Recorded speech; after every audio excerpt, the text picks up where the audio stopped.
Kami mau bawa setiap pujian penyembahan kami Tuhan, yang terbaik buat Engkau pagi hari ini. Layakkan setiap kami Tuhan, mampukan setiap kami Yesus. Kami mau mengaturkan Engkau pagi hari ini. Haleluya Yesus.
Yesus Tuhan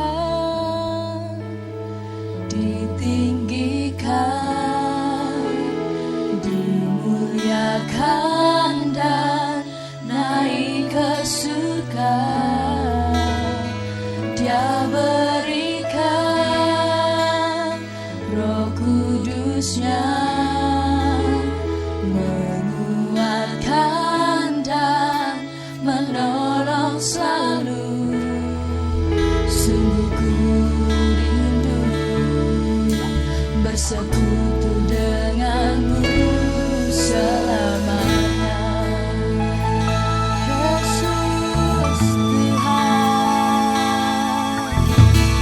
Yesus Tuhan ditinggikan, dimuliakan dan naik ke surga. Dia berikan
hati kami Tuhan. Kami mau buka setiap hati kami untuk kami mau menyembah Engkau pagi hari ini. Tuhan Yesus yang jamah setiap kami di tempat ini. Tuhan yang jamah setiap jemaat-Mu yang ada di ruangan ini Tuhan. Tidak ada satupun yang tidak mengalami perjumpaan dengan Tuhan. Tidak ada satupun yang tidak mengalami urapan Tuhan di tempat ini Yesus. Terima kasih Yesus, terima kasih. Kami siap Tuhan untuk memuji, mengagungkan nama-Mu lebih lagi Yesus. Buka hati untuk jamahan-Mu, berserah penuh di hadirat-Mu. Kau ambil alih seluruh hidupku di altar-Mu, menyembah-Mu. Buka hati untuk jamahan-Mu, berserah penuh di hadirat-Mu. Kau ambil alih seluruh hidupku di altar-Mu, menyembah-Mu. Buka hati untuk jamahan-Mu, berserah penuh di hadirat-Mu. Kau ambil alih seluruh hidupku di altar-Mu, menyembah-Mu.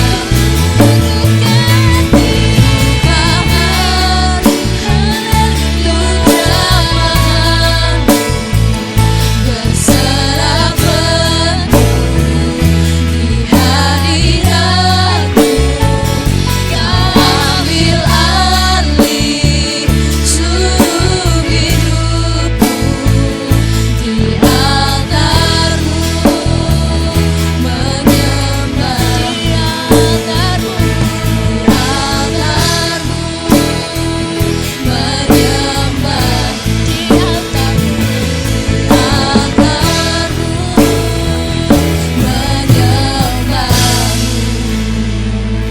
Haleluya.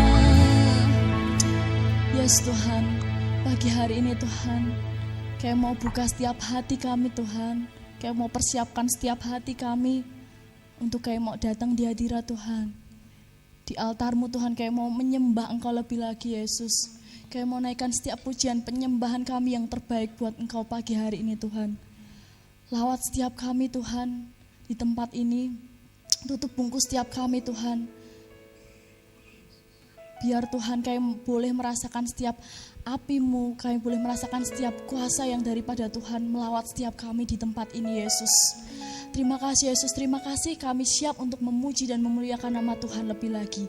Di dalam nama Tuhan Yesus kami telah berdoa dan mengucap syukur, haleluya, amin. Shalom Bapak Ibu Saudara. Shalom. Yang di belakang shalom.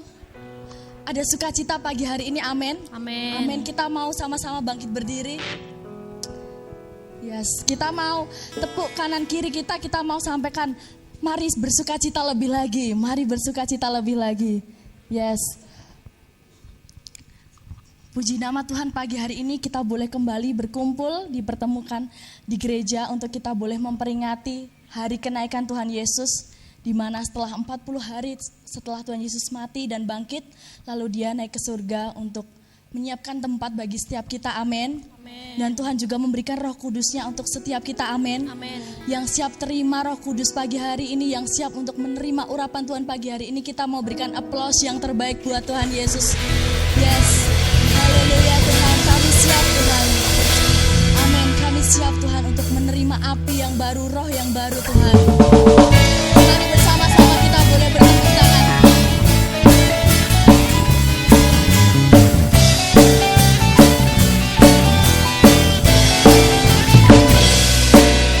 Bersama-sama.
Tuhan memenuhi setiap kami pagi hari ini Tuhan.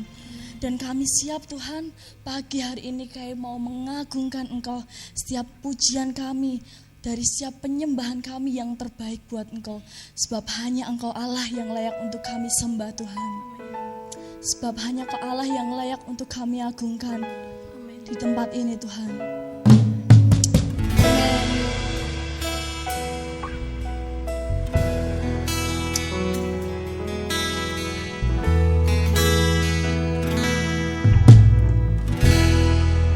Allah Roh Kudus, Penuhi kami Yesus.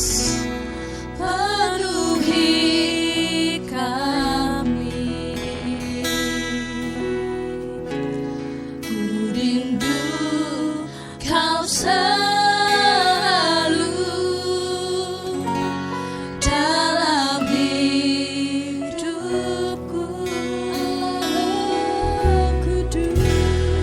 Allah Roh Kudus,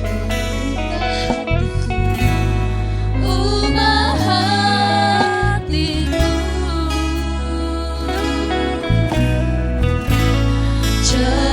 jadikanku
sebab Kau layak terima pujian, sebab Kau layak terima Setiap pujian kami Yesus, sebab Kau layak ku agungkan Yesus, Raja di atas segala raja. Sebab Kau layak terima pujian, sebab Kau layak terima pujian, sebab Kau layak ku agungkan Yesus, Raja di atas segala raja. Sebab Kau layak terima pujian, sebab Kau layak terima pujian, sebab Kau layak ku agungkan Yesus, Raja di atas segala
Ucap syukur Tuhan buat kebaikan-Mu.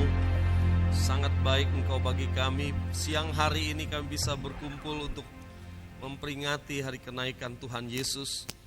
Dan kami mengucap syukur Bapa di sorga, karena kami punya Allah yang hidup.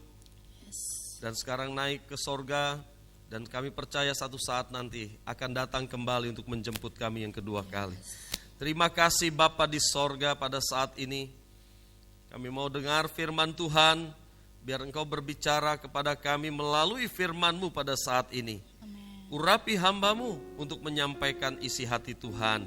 Dan Tuhan buka hati kami, supaya kami mengerti setiap pengajaran firman Tuhan. Berikan pewahyuan khusus bagi kami pribadi lepas pribadi, supaya kami diberkati. Terima kasih Bapa, di dalam nama Tuhan Yesus Kristus kami berdoa. Haleluya. Amin. Silahkan duduk saudara. Shalom. Ya, puji Tuhan saudara, kita mengucap syukur karena siang hari ini kita bisa ibadah memperingati kenaikan Tuhan Yesus. Ini sungguh luar biasa saudara ya. Saudara yang dikasihi Tuhan, setelah hari ini 10 hari ke depan kita mengadakan ibadah 10 hari ya. Nah, ibadah 10 hari ini kita gunakan untuk memberikan pengajaran-pengajaran yang sehat saudara ya. Kalau saudara memperhatikan beberapa waktu yang lalu, setiap tahun kita ada pengajaran yang kita berikan dalam ibadah 10 hari. Misalnya tentang buah roh, tentang ucapan bahagia, tentang perumpamaan. Dan yang tahun ini adalah tentang Roh Kudus, pengajaran-pengajaran tentang Roh Kudus. Tahun 2016 kita juga pernah mendapat pengajaran-pengajaran tentang Roh Kudus, saudara. Tetapi nanti pembicaranya berbeda, pasti pembahasannya agak sedikit berbeda, tapi doktrinnya tetap sama, saudara ya. Nah, saudara, pengajaran yang kuat itu penting di akhir zaman ini. Ya, saya mulai melihat, saudara, banyak ajaran palsu mulai bermunculan, ya. Dari Cina, saudara, sudah ada ajaran palsu. Ada yang mengaku Mesias, ya. Kalau saudara lihat gereja Tuhan yang Maha Kuasa, hati-hati saudara, videonya banyak sekali di YouTube ya. Hati-hati saudara, itu ajaran-ajaran sesat dari Cina. Sekarang muncul lagi dari Korea, saudara, ya, dan sudah masuk di Indonesia.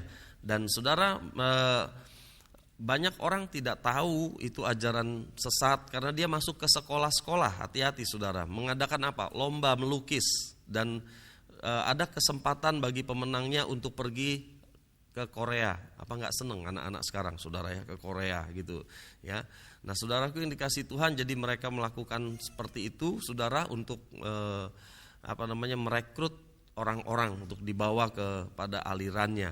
Itu sebabnya saya pesan kepada jemaat ya, kalau ada seminar yang bukan dari tempat kita, saudara, kalau saudara mau ikut, mungkin tanya dulu ya, saudara ya.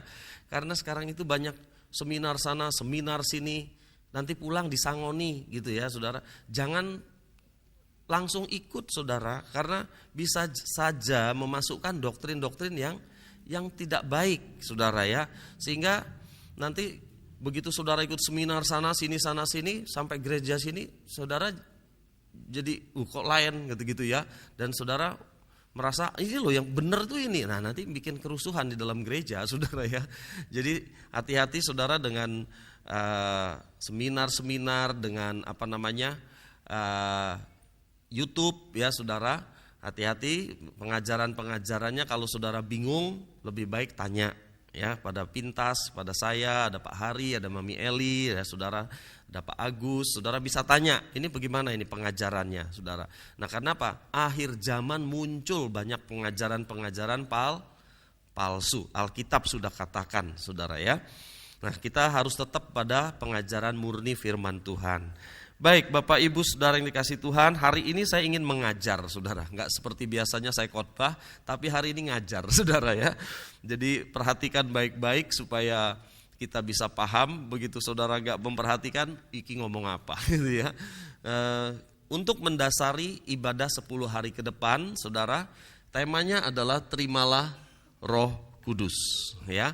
Nah, saudara yang dikasih Tuhan, ada satu pandangan dari satu kelompok gereja mungkin ya, saya pernah dengar juga, bahwa orang yang lahir baru, terima Yesus sebagai Tuhan dan Juru Selamat, berarti dia sudah dibaptis oleh Roh Kudus. Nah, saudara, ini pandangan ini tidak sesuai dengan firman Tuhan, saudara ya. Saya percaya setiap orang yang sudah lahir baru, percaya kepada Yesus, Roh Kudus masuk dalam hatinya. Itu sebabnya saya percaya saudara yang hadir pada saat ini, kalau saudara percaya sungguh kepada Tuhan Yesus, saya percaya Roh Kristus ada dalam hati saudara. Amin. Saudara percaya? Karena Roh Kudus, firman Allah katakan, rohnya itu diberikan kepada kita itu sebagai jaminan hidup kekal. Ya, jadi setiap orang yang punya Roh Kudus dalam hatinya, itu dia punya jaminan hidup kekal di sorga. Itu sebabnya saya katakan, saya percaya bahwa saudara dan saya, kita orang yang sudah lahir baru, yang percaya kepada Tuhan Yesus, di dalam hati saudara ada Roh Kudus. Amin, saudara? Nggak diragukan lagi ya, kita punya Roh Kudus ya. Ya, baik saudara, kita sepakat, kita nggak ragukan. Tetapi ada satu aliran Kristen yang mengatakan ketika lahir baru bukan saja dia ada Roh Kudus, menerima Roh Kudus, tetapi juga itu berarti dia sudah dibaptis oleh Roh Kudus. Nah, saudara, Saya akan memberikan beberapa informasi dari Alkitab berkenaan dengan ini, saudara ya, tentang menerima Roh Kudus. Ya, jadi menerima Roh Kudus itu bagaimana? Ketika saudara lahir baru menerima Kudus, iya. Tetapi dalam peristiwa yang lain, menerima Roh Kudus berarti baptisan Roh Kudus. Ini adalah satu peristiwa yang berbeda. Nah, untuk kita dapat membedakan antara menerima Roh Kudus pada waktu kita lahir baru dan menerima Roh Kudus ketika kita dibaptis Roh Kudus, kita akan membandingkan 2 hari Minggu. 2 hari Minggu, bukan hari Minggu tanggal ini ya saudara. Yang pertama adalah Minggu Kebangkitan Tuhan Yesus. Tuhan Yesus bangkit hari Minggu, betul gak saudara?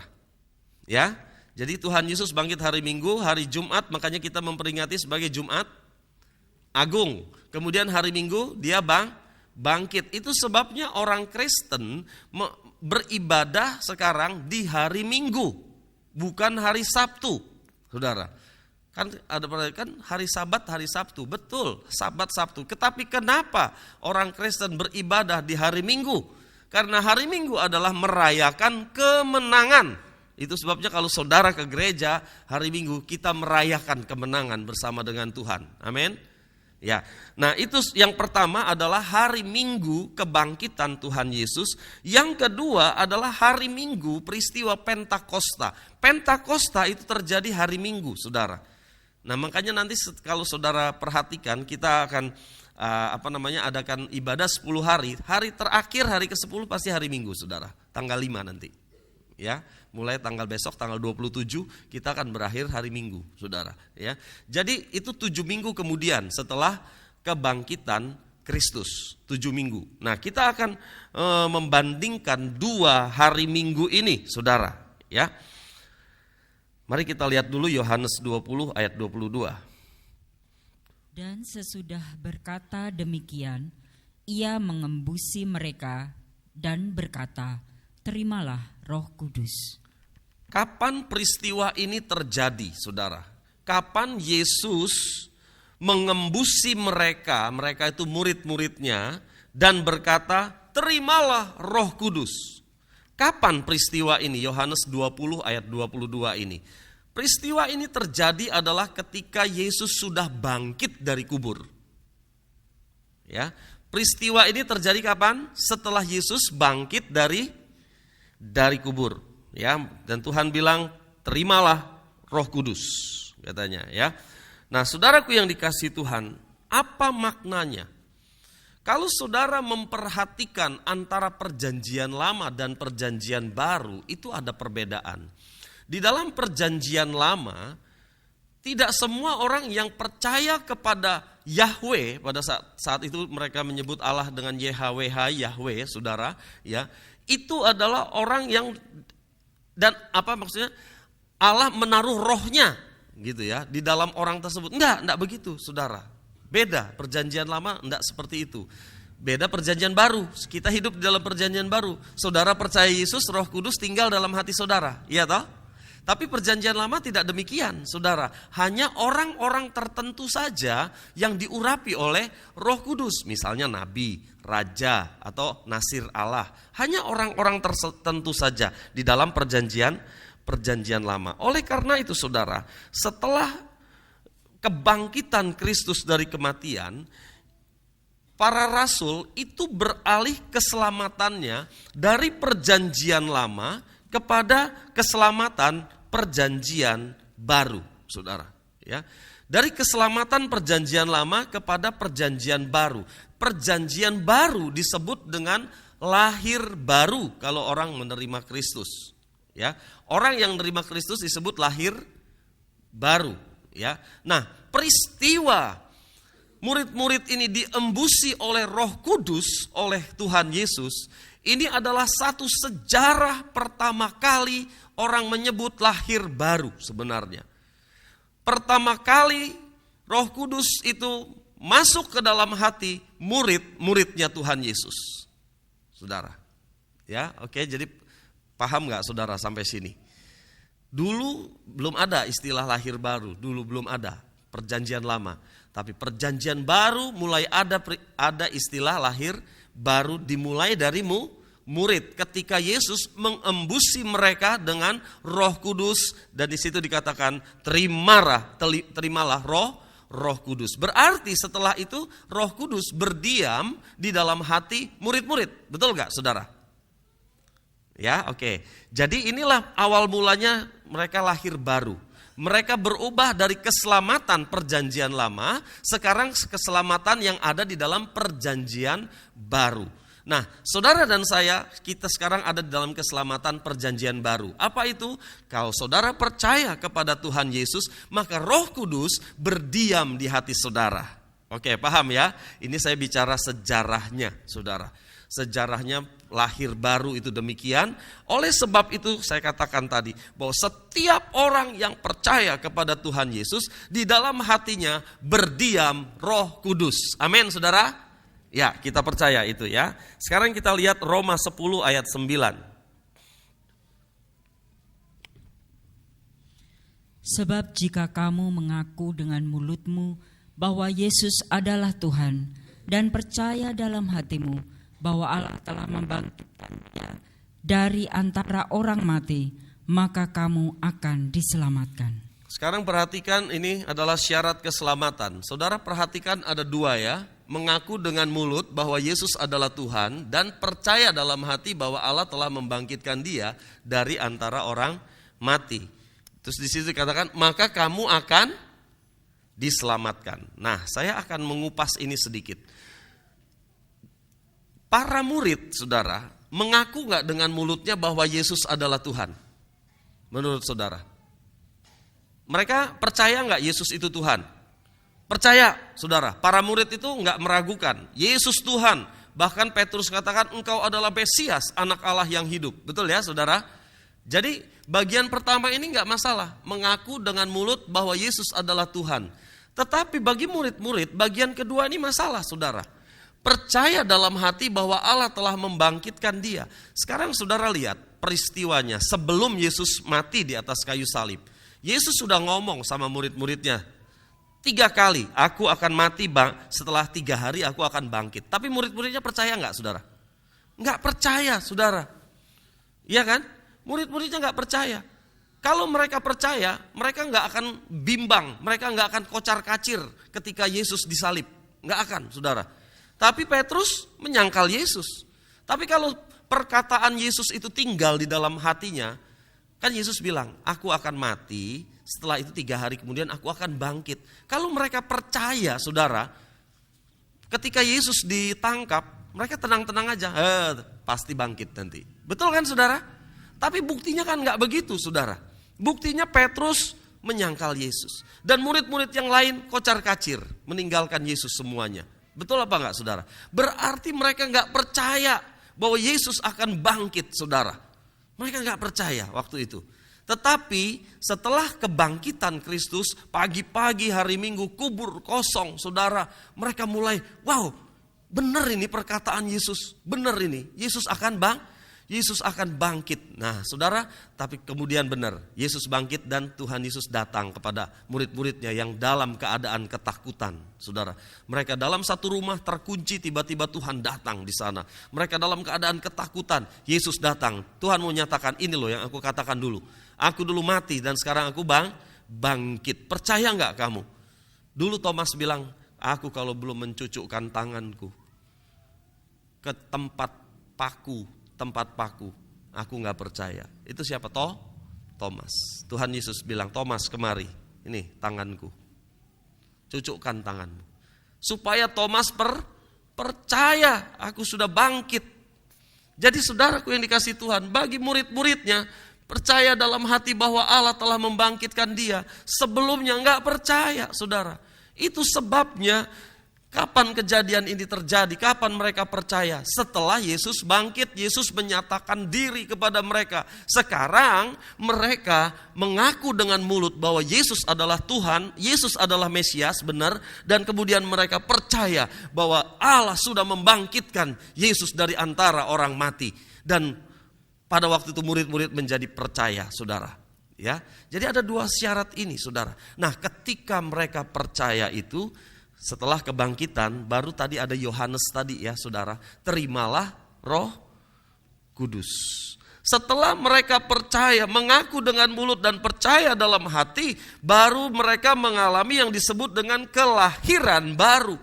Tapi kalau mereka hanya mengaku dengan mulut, tapi tidak percaya dalam hati, bisa nggak kelahiran kembali? Lahir baru? Nggak bisa, saudara. Nggak bisa. Berarti harus mengaku dengan mulut dan percaya di dalam hati. Komplit sekarang sudah murid-muridnya. Mereka mengaku dengan mulut Yesus adalah Tuhan, dan mereka sungguh percaya dalam hati bahwa Yesus itu sudah bangkit dari antara orang mati. Mereka melihat sendiri Yesus itu sudah bangkit.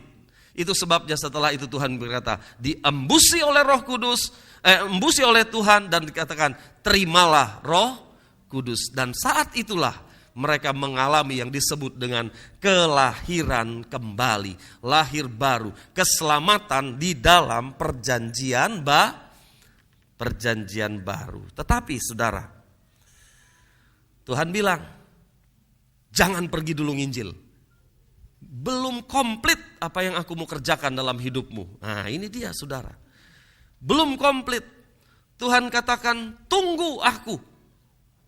Ya, ketika Yesus mau naik ke sorga, tunggu, aku akan mengirimkan janji yang Bapa janjikan kepada kalian, yaitu Roh Kudus. Nah, pertanyaannya, tadi kan sudah dibilang terimalah Roh Kudus.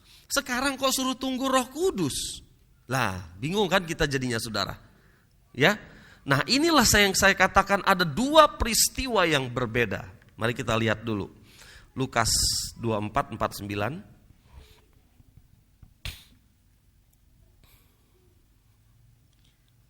Yesus berkata, dan aku akan mengirim kepadamu apa yang dijanjikan Bapa-Ku. Tetapi kamu harus tinggal di dalam kota ini sampai kamu diperlengkapi dengan kekuasaan dari tempat tinggi. Aku akan mengirim kepadamu apa yang dijanjikan Bapa. Jadi Yesus yang akan mengirim. Apa yang dijanjikan Bapa, saudara? Roh Kudus. Ya. Supaya kamu diperlengkapi dengan kekuasaan, dengan kuasa. Kemudian selanjutnya, ayat selanjutnya, Kisah 1 ayat 5. Ia selanjutnya mengatakan, sebab Yohanes membaptis dengan air, tetapi tidak lama lagi kamu akan dibaptis dengan Roh Kudus. Sekarang ini Tuhan Yesus ngomong sama siapa, saudara? Murid-murid. Waktu Yesus setelah bangkit, dia katakan terimalah Roh Kudus. Tapi sekarang dia ngomong lagi dengan murid-murid, dia bilang tidak lama lagi kamu akan dibaptis dengan Roh Kudus. Berarti peristiwa murid-murid menerima Roh Kudus waktu Yesus bangkit dan peristiwa dibaptis dengan Roh Kudus itu adalah peristiwa yang berbeda. Sampai sini paham, saudara? Karena mereka murid-murid sudah terima Roh Kudus, iya kan? Lahir baru, sudah. Tetapi walaupun sudah terima Roh Kudus, Tuhan bilang suruh tunggu. Karena dia akan dibaptis dengan Roh Kudus. Tidak lama lagi kamu akan dibaptis dengan Roh Kudus. Berarti suruh tunggu di loteng Yerusalem. Ya. Selanjutnya, ayat selanjutnya. Kisah 1 ayat 8. Tetapi kamu akan menerima kuasa kalau Roh Kudus turun ke atas kamu. Dan kamu akan menjadi saksiku di Yerusalem dan di seluruh Yudea dan Samaria dan sampai ke ujung bumi. Oke, jadi ayat ini juga sama. Di sini dikatakan kamu akan menerima kuasa. Di Lukas katakan diperlengkapi dengan kekuasaan. Hampir sama ya, saudara. Kalau Roh Kudus turun ke atas kamu, kita bilang tadi kan sudah terimalah Roh Kudus. Kok sekarang Tuhan bilang kalau Roh Kudus turun? Belum kan? Nah, ini yang saya sebut ada 2 peristiwa yang berbeda tentang Roh Kudus, saudara. Ya, dan kamu akan menjadi saksiku di Yerusalem dan di seluruh Yudea dan Samaria dan sampai ke ujung bumi. Setelah ini, saudara, di dalam Kisah Rasul selanjutnya bicara tentang menerima Roh Kudus.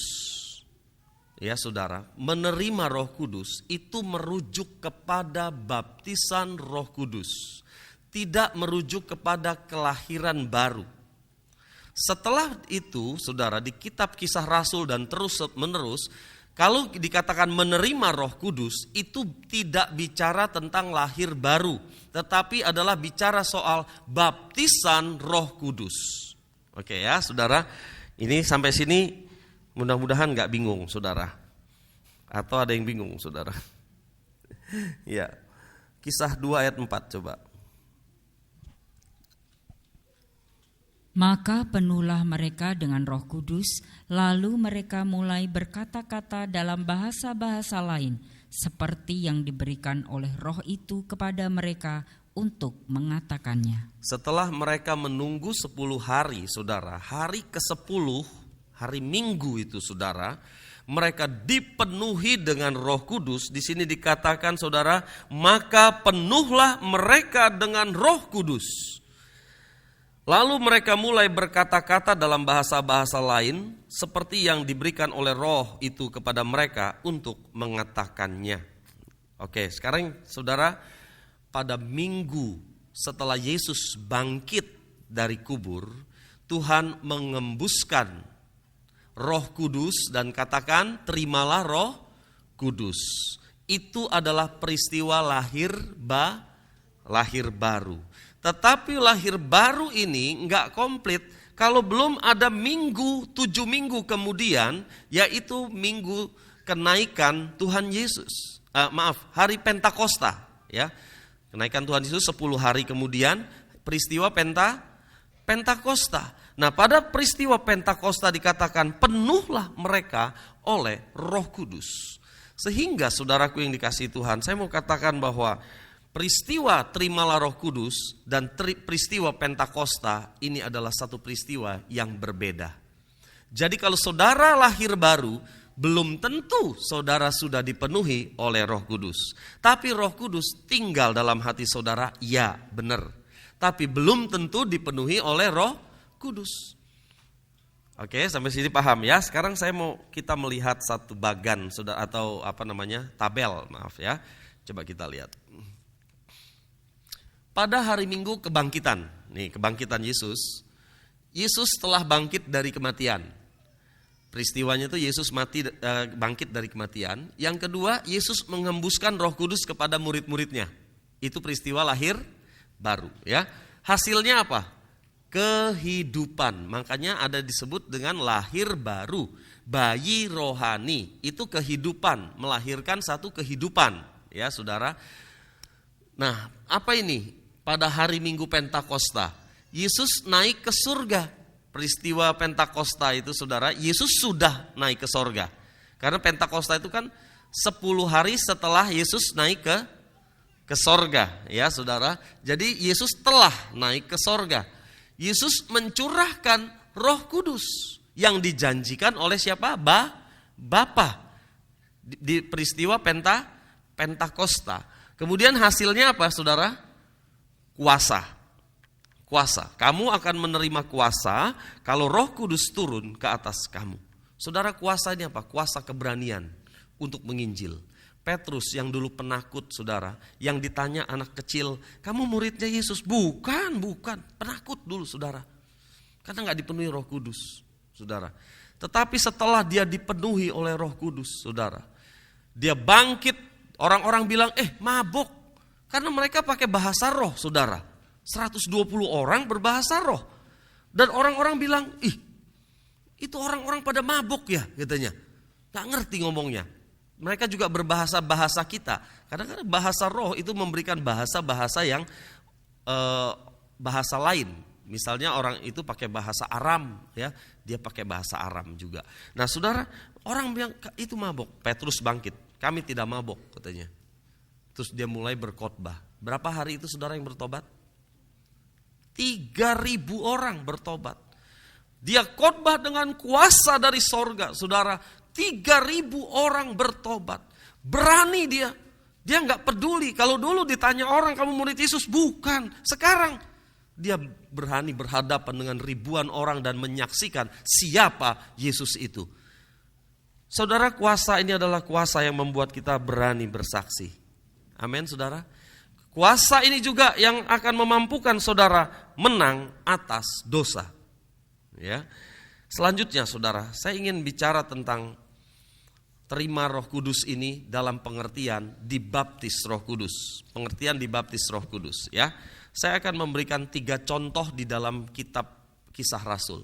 3 contoh dalam Kisah Rasul, dan kita akan melihat pola kerja Roh Kudus setelah peristiwa Pentakosta, ya.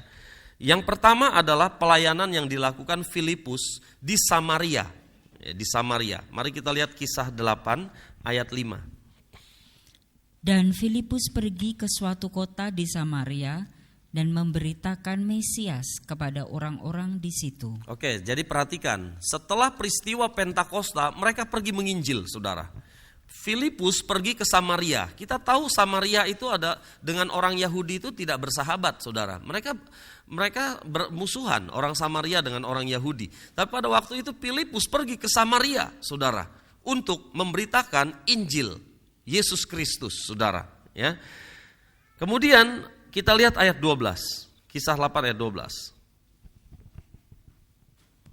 Tetapi sekarang mereka percaya kepada Filipus yang memberitakan Injil tentang kerajaan Allah dan tentang nama Yesus Kristus. Dan mereka memberi diri mereka dibaptis, baik laki-laki maupun perempuan. Menurut ayat ini, orang-orang di Samaria menjadi percaya nggak sama Tuhan Yesus? Menjadi percaya, ya. Kemudian mereka minta dibaptis. Betul nggak, saudara? Baik laki-laki maupun perempuan. Nah, menurut keterangan yang saya sudah sampaikan tadi, orang-orang Samaria yang percaya kepada Yesus, yang siap dibaptis ini, yang minta dibaptis ini, mereka ada Roh Kudus nggak dalam hatinya? Menurut saudara? Iya atau tidak? Ada Roh Kudus dalam hati mereka? Iya, betul ya, saudara? Mereka ada Roh Kudus karena mereka percaya kepada Tuhan Yesus. Maka Tuhan Yesus memberikan Roh Kudus yang kepadanya sebagai satu meterai, tanda, saudara, jaminan. Kalau percaya, mengaku dengan mulut, percaya dalam hati Yesus itu adalah Tuhan, maka kamu akan diselamatkan. Itu tadi ayatnya, saudara. Nah, oleh karena itu orang-orang di Samaria ini karena mereka percaya kepada Tuhan Yesus, bahkan bukan hanya sekedar percaya, mereka minta dibaptis. Itu sebabnya kita bisa pastikan Tuhan sudah mencurahkan Roh Kudus-Nya kepada mereka. Mereka menjadi manusia yang baru. Ya, sekarang kita lihat ayat selanjutnya. Kisah 8, 14, 17. Ketika rasul-rasul di Yerusalem mendengar bahwa tanah Samaria telah menerima firman Allah, mereka mengutus Petrus dan Yohanes ke situ. Setibanya di situ, kedua rasul itu berdoa supaya orang-orang Samaria itu beroleh Roh Kudus. Oke, sekarang perhatikan. Ketika rasul-rasul di Yerusalem mendengar, karena pusatnya itu di Yerusalem, saudara, ya, pusat itu rasul-rasul itu, bahwa tanah Samaria telah menerima firman Allah. Siapa tadi, saudara, yang menginjil di Samaria? Filipus, ya. Jadi Filipus menginjil tanah Samaria, menjadi percaya kepada Tuhan Yesus. Mereka di sana mengutus Petrus dan Yohanes. Ayo, Petrus, Yohanes pergi ke Samaria sekarang. Ya, lengkapi semuanya yang sudah dikerjakan oleh Filipus. Setibanya di situ, kedua rasul itu berdoa supaya orang-orang Samaria beroleh Roh Kudus. Nah, ini juga aneh, saudara. Kan mereka sudah punya Roh Kudus. Kok sekarang dikatakan supaya mereka beroleh Roh Kudus? Saudara, inilah yang saya sebut dikatakan tadi baptisan Roh Kudus. Coba kita lihat ayat selanjutnya, ayat 16. Sebab Roh Kudus belum turun di atas seorang pun di antara mereka, karena mereka hanya dibaptis dalam nama Tuhan Yesus. Kemudian keduanya menumpangkan tangan di atas mereka, lalu mereka menerima Roh Kudus. Ada kata-kata menerima Roh Kudus. Saudara perhatikan, di sini mereka sudah dibaptis dalam nama Tuhan Yesus. Mereka sudah percaya kepada Tuhan Yesus. Sama kan sama kita, saudara? Ini mereka hidup dalam perjanjian baru. Saudara dan saya juga hidup dalam perjanjian baru. Mereka percaya pada Yesus, mereka sudah dibaptis dalam nama Tuhan Yesus, ya. Berarti Roh Kudus ada dalam hati mereka. Hanya mereka belum menerima Roh Kudus. Apa maksudnya? Mereka belum dipenuhi dengan Roh Kudus. Itu maksudnya. Karena saya katakan tadi, setelah itu, peristiwa Pentakosta itu saudara, tentang bicara menerima Roh Kudus, itu adalah bicara tentang dipenuhi Roh Kudus, dibaptis Roh Kudus, bukan bicara kelahiran baru, ya saudara. Mereka menumpangkan tangan di atas mereka. Mereka ini siapa? Orang Samaria yang sudah jadi Kristen, iya kan saudara? Dan mereka menerima Roh Kudus. Oke saudara, itu contoh pertama ya. Sekarang kita akan lihat contoh kedua. Nanti kita akan lihat polanya sama saudara ya. Yaitu Paulus di Efesus ya. Kisah 19 ayat 1 sampai 6. Ketika Apolos masih di Korintus, Paulus sudah menjelajah daerah-daerah pedalaman dan tiba di Efesus. Di situ didapatinya beberapa orang murid. Murid, perhatikan, murid itu murid Kristus berarti ya, yang sudah percaya ini. Terus Katanya kepada mereka, "Sudahkah kamu menerima Roh Kudus ketika kamu menjadi percaya?" Akan tetapi mereka menjawab dia, "Belum, bahkan kami belum pernah mendengar bahwa ada Roh Kudus." Lalu kata Paulus kepada mereka, "Kalau begitu, dengan baptisan manakah kamu telah dibaptis?" Jawab mereka, "Dengan baptisan Yohanes." ya, saya jelaskan sedikit saudara. Saudara percaya kepada Tuhan Yesus, rasa tidak rasa, tahu tidak tahu, Roh Kudus diam di dalam hati saudara. Betul? Kadang-kadang kan kita nggak ngerasakan sesuatu yang hebat gitu. Aku percaya Yesus, benar nggak saudara? Itu sebabnya saya bilang, begitu saudara percaya sungguh kepada Tuhan Yesus, rasa tidak rasa, tahu nggak tahu saudara, Roh Kudus berdiam di hati saudara. Itu sebabnya ini ditanya, sudahkah kamu menerima Roh Kudus ketika kamu menjadi percaya? Akan tetapi mereka menjawab dia, belum. Bahkan kami belum pernah mendengar bahwa ada Roh Kudus. Zaman itu belum populer, kan baru saja Roh Kudus dicurahkan, iya kan saudara? Jadi banyak orang belum tahu ada Roh Kudus. Padahal Roh Kudus sudah bekerja. Karena setiap orang yang menerima Yesus, maka Roh Kudus akan berdiam di dalam hati orang tersebut. Itu sebabnya saya katakan, rasa tidak rasa, tahu nggak tahu, setiap orang yang percaya kepada Yesus, Roh Kudus berdiam di hatinya. Amin saudara. Dan orang-orang yang ada di Efesus ini, mereka bilang, kami itu nggak ngerti ada Roh Kudus katanya. Padahal mereka sudah percaya dan Roh Kudus berdiam di hati mereka. Tapi mereka bilang kami belum tahu katanya ya. Nah ini, kemudian saudara Paulus berkata kepada mereka, kalau begitu dengan baptisan manakah kamu dibaptis? Jawab mereka, dengan baptisan Yohanes. Nah gini saudara, dulu itu ada baptisan Yohanes. Baptisan Yohanes itu tidak baptis dalam nama Tuhan Yesus, bukan. Baptisan Yohanes itu baptisan tanda pertobatan ya, tetapi tidak menggunakan dalam nama Tuhan Yesus. Itu sebabnya mereka dulu ini mereka dibaptis ulang. Ayo kita lihat ayatnya. Kata Paulus, baptisan Yohanes adalah pembaptisan orang yang telah bertobat, dan ia berkata kepada orang banyak bahwa mereka harus percaya kepada Dia yang datang kemudian daripadanya, yaitu Yesus. Ketika mereka mendengar hal itu, mereka memberi diri mereka dibaptis dalam nama Tuhan Yesus. Ini dia, mereka dibaptis tapi dalam nama Tuhan Yesus. Karena sebelumnya tidak dibaptis dalam nama Tuhan Yesus. Terus. Dan ketika Paulus menumpangkan tangan di atas mereka, turunlah Roh Kudus ke atas mereka. Dan mulailah mereka berkata-kata dalam bahasa roh dan bernubuat. Oke, sekarang turunlah Roh Kudus atas mereka. Padahal mereka orang-orang di Efesus sudah menjadi murid, sudah percaya Yesus. Berarti mereka sudah memiliki Roh Kudus. Tetapi Roh Kudus belum turun atas mereka. Artinya mereka belum dibaptis oleh Roh Kudus. Belum dipenuhi Roh Kudus. Ketika Paulus menumpangkan tangan di atas mereka, turunlah Roh Kudus ke atas mereka dan mulailah mereka berkata-kata dalam bahasa roh. Saya kasih tahu saudara, bahasa roh itu adalah tanda orang yang dibaptis oleh Roh Kudus, bukan tujuan. Ingat, hanya tanda, hanya sekedar tanda.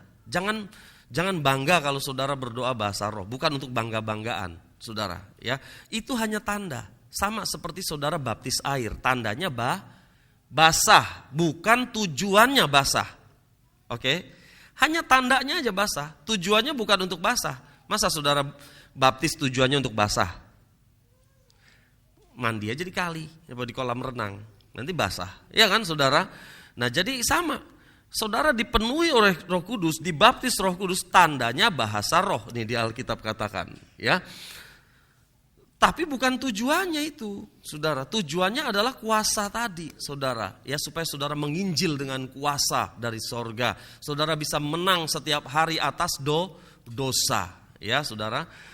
Nah itu, saudara. Jadi ini adalah Paulus di Efesus. Kemudian, saudaraku yang dikasihi Tuhan, sekarang saya mau kasih contoh yang ketiga, saudara. Ya. Ketiga adalah ketika murid-murid Tuhan ada di rumahnya Kornelius. Ya, Kornelius. Mari kita lihat Kisah 10 ayat 44 sampai 46. Ketika Petrus sedang berkata demikian, turunlah Roh Kudus ke atas semua orang yang mendengarkan pemberitaan itu. Dan semua orang percaya dari golongan bersunat yang menyertai Petrus tercengang-cengang karena melihat bahwa karunia Roh Kudus dicurahkan ke atas bangsa-bangsa lain juga, sebab mereka mendengar orang-orang itu berkata-kata dalam bahasa roh dan memuliakan Allah. Oke, jadi ketika Petrus ini saudara berkhotbah di rumahnya satu orang nama Kornelius dan keluarganya, mereka mulai percaya, ya. Nah, pada saat mereka percaya, pada saat itu juga turun Roh Kudus dan mereka dipenuhi oleh Roh Kudus, dan di sini dikatakan mereka berkata-kata dalam bahasa roh dan memuliakan Allah. Itu tadi kembali saya katakan apa? Tanda, ya, saudara. Nah, baik peristiwa di Samaria, peristiwa di Efesus, saudara, itu murid-murid sudah percaya duluan kepada Tuhan Yesus. Baru terakhir mereka dipenuhi Roh Kudus. Betul gak saudara? Kan mereka sudah percaya kan? Ya, melalui penumpangan tangan baru dipenuhi Roh Kudus. Tapi peristiwa Kornelius ini, saudara, yang terakhir ini agak sedikit berbeda. Peristiwa ini, begitu mereka percaya kepada Tuhan, mereka lahir baru, mereka dipenuhi oleh Roh Kudus dalam waktu yang hampir bersamaan, artinya dalam hari yang sama, saudara. Ya. Tetapi saya mau kasih tahu, tetap peristiwanya adalah berbeda. Artinya kelahiran baru dan baptis Roh Kudus itu adalah peristiwa yang berbeda. Oke, saudara, sampai sini paham ya, saudara ya. Jadi setiap orang yang percaya kepada Tuhan Yesus, mengaku dengan mulut, percaya dalam hati, Tuhan memberikan rohnya sebagai jaminan, ya, jaminan hidup kekal. Tetapi dia belum dibaptis oleh Roh Kudus. Itu sebabnya kita perlu meminta kepada Tuhan untuk terus dipenuhi dengan Roh Kudus setiap hari. Itu sebabnya Efesus katakan, hendaklah kamu penuh dengan roh. Dia bicara kepada jemaat loh. Hendaklah kamu penuh dengan roh. Berarti banyak yang belum penuh dengan roh. Hendaklah kamu penuh dengan Roh Kudus. Saudaraku yang dikasihi Tuhan, saya akan akhiri dengan kesimpulan. Pertama adalah wajar bahwa seorang Kristen dibaptis Roh Kudus sebagai suatu pengalaman yang terpisah yang terjadi sesudah mengalami pertobatan. Jadi kelahiran baru dan baptisan Roh Kudus itu terpisah. Itu peristiwa yang berbeda. Bisa di hari yang sama, bisa di hari yang berbeda. Tetapi peristiwanya berbeda. Ya. Yang kedua, sekalipun seorang dibaptis Roh Kudus bersamaan waktunya dengan pertobatan, secara logis hal dibaptis Roh Kudus itu tetap merupakan suatu pengalaman tersendiri yang terpisah dari pertobatan. Ya, ini yang saya sampaikan tadi. Jadi walaupun bersamaan di hari yang sama bertobat terus dipenuhi Roh Kudus bisa itu bisa terjadi, tetapi peristiwanya itu adalah peristiwa yang berbeda, ya.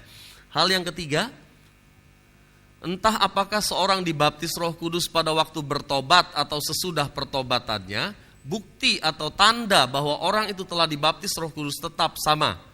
Orang itu akan berbicara dengan berbagai bahasa atau bahasa roh sebagaimana Roh Kudus memberi dia berbicara. Ya, jadi saudara tidak usah fokus sama bahasa roh. Fokusnya adalah saudara minta dipenuhi Roh Kudus. Itu hanya tanda aja. Ya, itu bukan fokus kita kepada bahasa roh itu ya. Nah, nanti dalam 10 hari nanti saudara akan mendapat pengajaran, kalau nggak salah nanti hari Minggu ya, Pak Hari akan bicara haruskah berbahasa roh gitu ya. Terus nomor 4, sebagai akibat logis dari hal-hal yang dikemukakan sebelumnya, kenyataan bahwa seorang telah benar-benar bertobat dan sungguh-sungguh menjadi seorang Kristen tidak secara otomatis membuktikan bahwa orang itu sudah menerima baptisan Roh Kudus. Jadi orang yang sudah bertobat, lahir baru, Roh Kudus ada dalam hatinya, tapi tidak secara otomatis dia sudah dibaptis Roh Kudus. Oke, paham ya saudara ya? Baik, apa yang saya sampaikan ini saudara, ini menjadikan satu dasar untuk ibadah 10 hari ke depan. Supaya kita paham, mengerti, karena bicara soal Roh Kudus ini ada beberapa doktrin yang berbeda saudara ya. Beberapa doktrin yang berbeda sehingga biar kita menyatukan persepsi. Mari kita nyanyi satu pujian. Roh Kudus, Kau hadir di sini.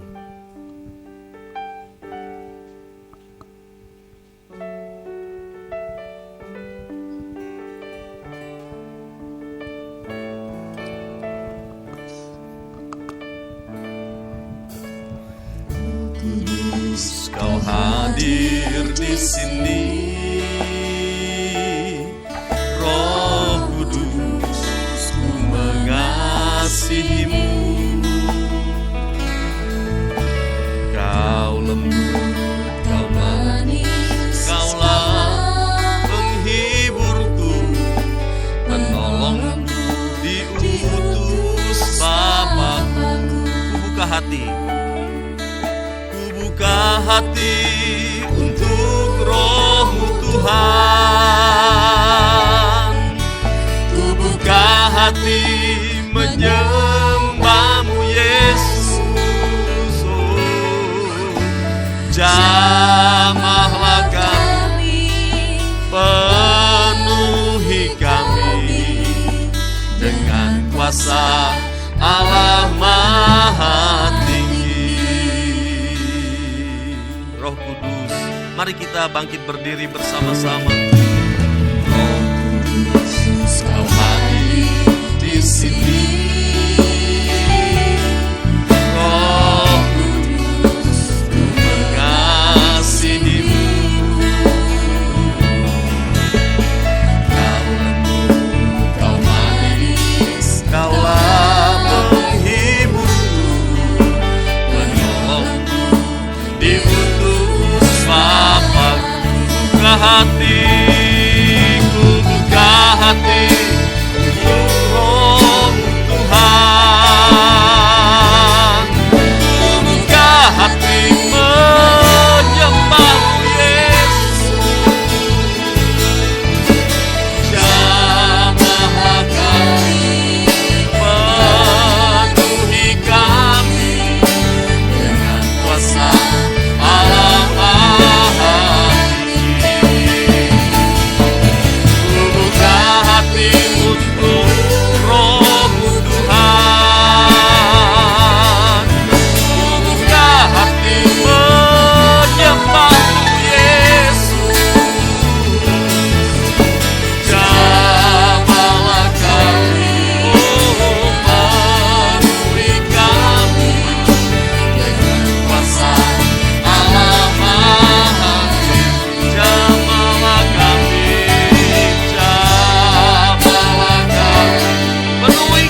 kuasa Allah Maha Tinggi. Jamahlah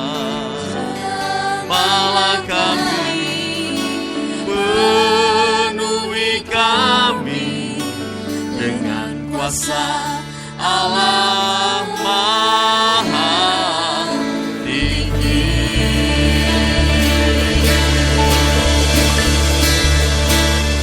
Terima kasih Bapa untuk kebaikan-Mu. Hamba-Mu sudah menyampaikan isi hati Tuhan, mendasari segala sesuatu lewat firman Tuhan. Bapa di sorga, biar Tuhan jamah kami semua, khususnya nanti 10 hari ke depan Tuhan. Biar banyak anak-anak-Mu yang dipenuhi, dibaptis oleh kuasa Roh Kudus. Kau curahkan Roh-Mu di akhir zaman ini Tuhan, sehingga kami semua diberikan kuasa untuk menginjil, untuk memberitakan Injil keselamatan Tuhan. Terima kasih Bapa di sorga untuk memberkati kami semua pada saat ini. Dalam nama Tuhan Yesus kami berdoa. Haleluya. Amin. Silakan duduk saudara.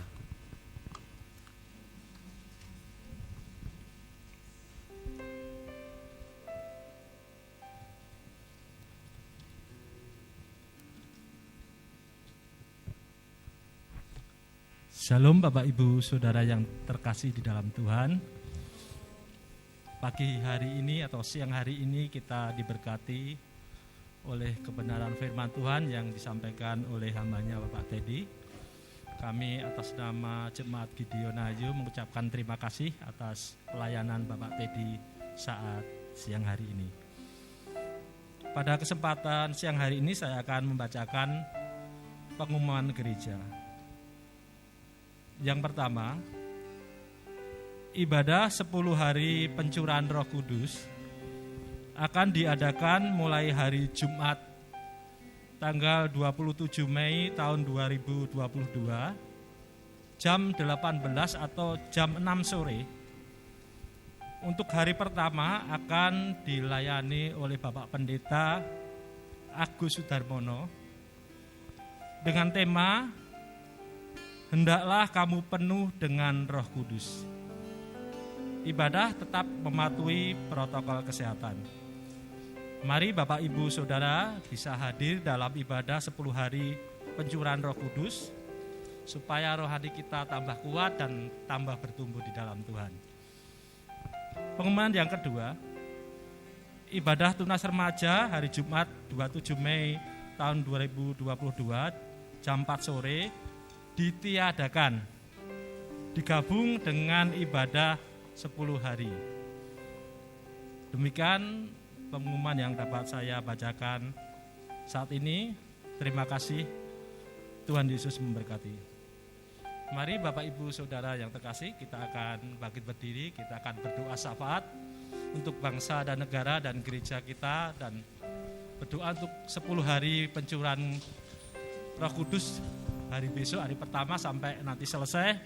Biarlah Tuhan Yesus memberikan kebaikan sehingga terlaksana ibadah 10 hari dengan baik. Terima kasih, kami mengucap syukur Tuhan. Kesempatan siang hari ini Tuhan, kami menerima berkat firman Tuhan yang luar biasa. Kami sudah terima Roh Kudus di dalam hati kami, dan kami ingin dipenuhi oleh Roh Kudus. Dan kami yakin dan percaya Tuhan selalu memberikan sesuatu yang terbaik bagi kehidupan kami. Saat ini kami bersatu di dalam doa menyerahkan bangsa dan negara kami Indonesia ke dalam tangan kuasa Tuhan. Tuhan, berikanlah bangsa dan negara kami yang terbaik di dalam aspek kehidupan bangsa kami Tuhan. Terlebih kami serahkan Tuhan para pemimpin bangsa kami, baik dari Bapak Presiden, Wakil Presiden, beserta MPR, DPR, RT, RW Tuhan. Kami serahkan pemimpin bangsa kami ini Tuhan. Kami percaya COVID-19 sudah mulai berlalu Tuhan. Kami percaya bahwa Tuhan memberikan suatu kebahagiaan, suatu sukacita bahwa COVID ini sudah berlalu, dan Tuhan akan menyediakan berkat-berkat yang baru, dan biarlah ini yang akan menjadi terbaik bagi bangsa dan negara kami. Terima kasih Tuhan Yesus. Berkati juga Tuhan kota kami Solo dalam tangan kuasa darah-Mu. Berkati Bapak Wali Kota, Wakil Wali Kota. Berkati Tuhan sehingga dapat memimpin dengan baik untuk mensejahterakan rakyat Indonesia dan khususnya Solo ini Tuhan. Kami berdoa untuk gereja kami, Gereja Gideon Ayu Tuhan. Berkatilah gereja kami Tuhan, tumbuh kembang gereja kami serahkan di dalam Tuhan Yesus. Terlebih Tuhan kami menyerahkan Bapak Pendeta Teddy Cipta Amin beserta keluarga, Bapak Haryadi beserta keluarga, Bapak Agus Darmono beserta keluarga, Bapak Yohanes beserta keluarga, dan Ibu Elian Mawati beserta keluarga. Biarlah melalui hamba-hamba-Mu ini Tuhan, kami jemaat-Mu di sini akan bertumbuh di dalam rohani dan juga diberkati secara jasmani. Amen. Di dalam beliau-beliau ini melayani kami Tuhan. Terlebih berikan kesehatan kelima hamba-Mu ini dalam pelayanan mereka dan kecukupan dalam kebutuhan sehari-hari mereka Tuhan. Terima kasih Tuhan, kami serahkan juga pelayan-pelayan yang ada di gereja kami.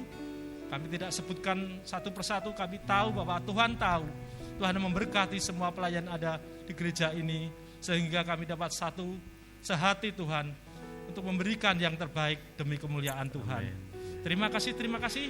Doa ini kami panjatkan hanya di dalam nama Tuhan Yesus Kristus kami berdoa. Mari Bapak Ibu dikasih Tuhan, kita terima berkat dari Tuhan. Kiranya Engkau memberkati kami dengan berlimpah-limpah. Kau perluas daerah kami.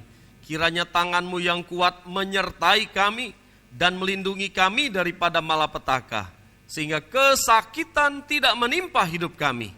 Saudaraku yang dikasih Tuhan, pulanglah sekarang dengan membawa berkat yang besar dari Allah Bapa, Allah Anak dan Allah Roh Kudus yang senantiasa menyertai kita, membimbing kita dan memimpin kita dari kemenangan kepada kemenangan, mulai saat ini sampai selama-lamanya. Di dalam nama Tuhan Yesus kami berdoa. Haleluya. Amin.